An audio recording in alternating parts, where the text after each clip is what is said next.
Soy la elder laica Velma García y les traigo esta reflexión cuaresmal, el quinto domingo de Cuaresma. La lectura es de Ezequiel 37, 1 al 14 y San Lucas 1, 26 a 38. El Valle de los Huesos Secos y la Anunciación podrían parecer una pareja improbable.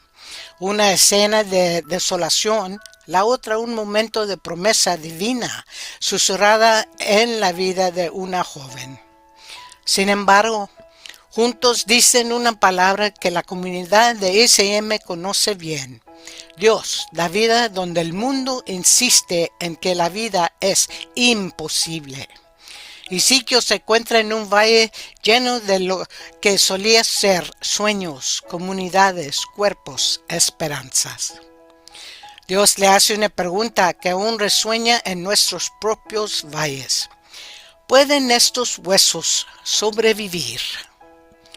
No es una cuestión de biología, es una cuestión de imaginación, coraje y confianza.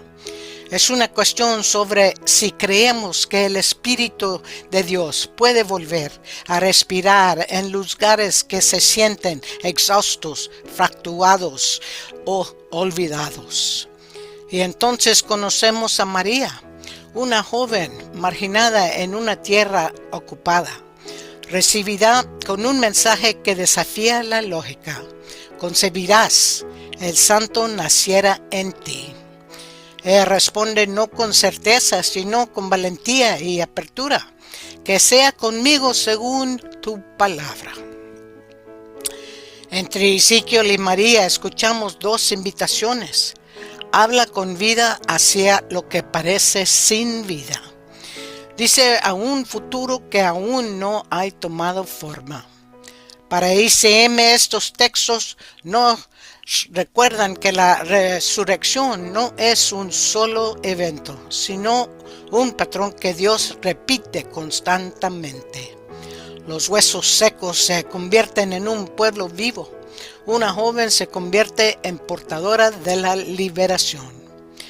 Una comunidad como la nuestra, diversa, resiliente, en busca de justicia, se convierte en una señal de la promesa continua de Dios, de insuflar vida a todos y todas y a cada historia.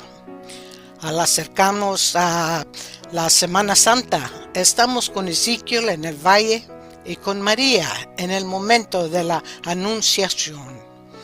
Nos atrevemos a creer que Dios sigue hablando, sigue respirando, sigue creando y respondemos con nuestro propio valor cuaresmal.